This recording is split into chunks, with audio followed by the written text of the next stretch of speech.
principles that are part of your own department.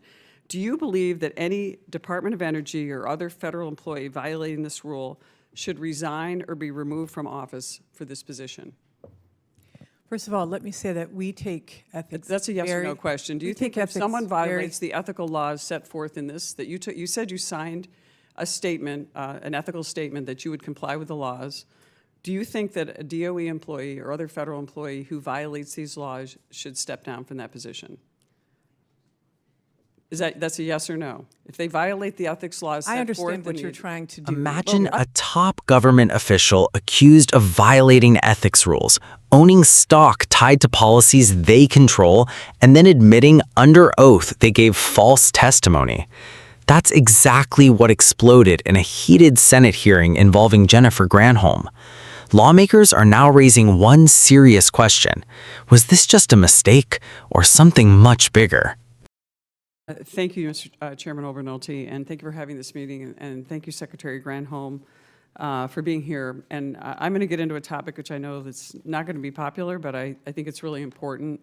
And so, Mr. Chairman, I ask unanimous consent to insert 4 articles into the record detailing Secretary Granholm's various ethics issues and 2 articles from the Department of Energy's website concerning its ethical policies. First, I just want to— Without exception. Thank you, Mr. Chairman. This is an article from Reuters. U.S. Energy Secretary Granholm violated ethics laws, watchdog says. An article from CNN. Biden touts electric car company potentially worth millions for his energy secretary. From Washington Free Beacon. Energy Secretary's husband held stock in Ford as administration approved billions in electric vehicle subsidies. Next article from Fox News. Biden Energy Secretary Granholm admits false testimony about owning stocks. The next I want to just point out and put these for the record, Mr. Chair, just so people have them. These are ethics, 14 principles of ethical conduct for federal employees. That's right on the Energy website. Ethics, impartiality in performing official duties. Want to be sure that— objection. Thank you, Mr. Chairman. So since taking office, I know my colleague, Mr. Iser, referred to some of these issues, but since taking office in January of 2021, Secretary Granholm has violated the Hatch Act multiple times. She's owned Proterra stock while her boss, President Biden, repeatedly promoted the company. We saw this huge payout. She admitted 3 months after she took office. Her husband owned Ford stock while she personally promoted the company's work with official resources, and she cashed in on millions of dollars after these illegal transactions, and failure to disclose obvious conflicts were revealed. As you said, it took you 3 months before you actually sold the stock. And most critically, she lied under oath to Congress, claiming she did not own any individual stocks when in fact she did. Anyone disputing these charges could consult to these articles that I put in the record. They're available for everyone. And I just want to go to, Madam Secretary, the DOE's ethical rules or generally federal employee ethics laws provide that, quote, public service is a public trust. Employees must place loyalty to the Constitution, the laws, and ethical principles above gain, as I cited in the ethical principles that are part of your own department. Do you believe that any Department of Energy or other federal employee violating this rule should resign or be removed from office for this position? First of all, let me say that we take ethics. That's a yes or no question. Do you think if someone violates the ethical laws set forth in this, that you said you signed a statement, an ethical statement that you would comply with the laws, do you think that a DOE employee or other federal employee who violates these laws should step down from that position? That's a yes or no? If they violate the ethics laws set forth— I understand what you're trying to do here. I'm asking you a specific question. Okay, so you're not going to answer the question. You have made a number of allegations that I feel against me personally. This is my time, Mr. I know, Chairman. but you've made these out there, and I feel it is important to respond. Let me just tell you, this is what— you did not answer the yes or no question. You obviously believe that it's okay to violate the ethics rules. Of course I do not believe it's okay to violate ethics laws, nor does anyone else in the Department of Energy. This is my time. So what you're trying to say is afterwards, once I realized and I spoke to Congress that I was not telling the truth about what was happening, I went back and admitted oh, I made a mistake. So admitting the truth after being caught lying doesn't actually cure perjury. I don't know if you know that legally. I know you're an attorney.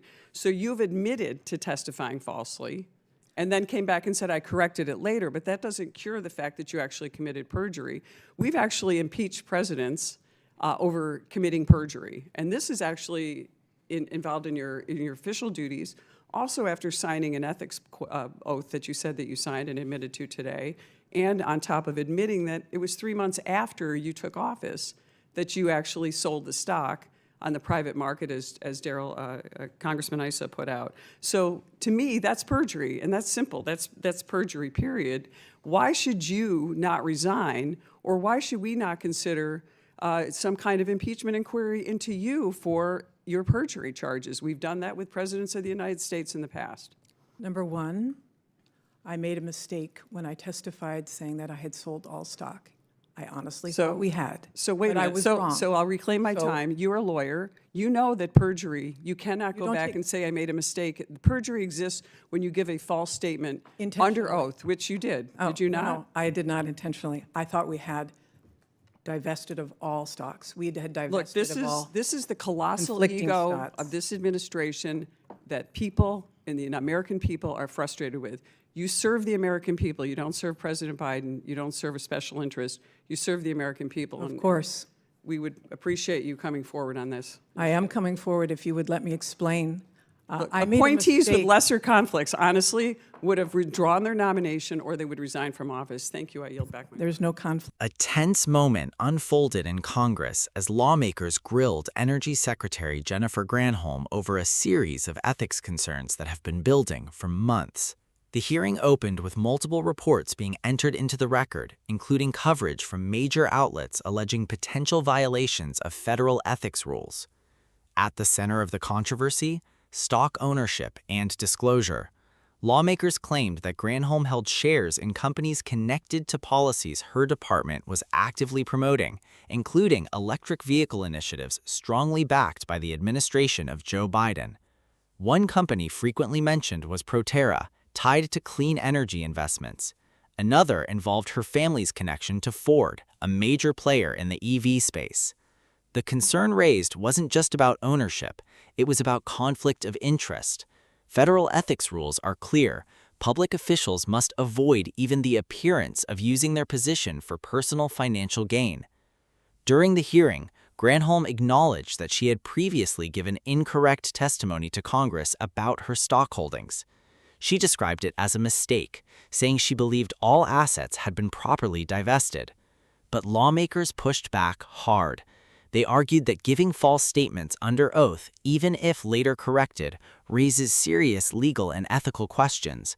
Some even used the word perjury. That escalated the hearing quickly. Granholm defended herself, stating there was no intentional wrongdoing and emphasizing that she corrected the record once the mistake was identified. But critics weren't satisfied. They pointed to the timeline, noting that some assets were only sold months after she took office, while her department was already shaping policies that could impact those industries. The bigger issue here goes beyond one official. It touches on a broader question. Can government leaders remain impartial when their financial interests intersect with public policy? Supporters argue this was an administrative oversight, a paperwork issue, not corruption. Critics argue it reflects a deeper problem of accountability at the highest levels of government. And politically, it adds fuel to ongoing debates about transparency inside the Biden administration. As of now, there's been no formal finding